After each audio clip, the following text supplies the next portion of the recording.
Welcome to the Learning Pines YouTube. We hope this video helps. You start by positioning the mini washer on a stable surface and aligning it precisely over the wireless charging pad. This ensures efficient power transfer. Next, confirm the lid and drain plug are sealed so water won't leak. That's why you check seals now rather than later. Finally, plug the pad into power and watch the washer's LED indicator. Once it shows ready, you're set to add clothes and water and begin the cycle without wasting time. You should load garments loosely to preserve balance and allow water flow, keeping the drum under about 70% full to prevent vibration.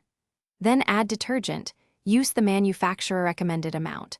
For tiny loads, a half teaspoon of powder often suffices because too much suds reduces cleaning efficiency. Once done, select the appropriate cycle or engage the auto sensor. Make sure to set the timer or water level so the washing and spinning phases run smoothly and conserve battery life. You begin the cycle and keep an ear out for knocks or persistent vibration. If you hear them, pause and rebalance the load because imbalance causes wear. When the wash ends, follow the prompt to open the drain and tip the unit to evacuate all water, then run a short spin if available to remove excess moisture. Finally, dry the filter and seals and return the washer to the charging pad so it's replenished and ready for the next use. Troubleshooting tip.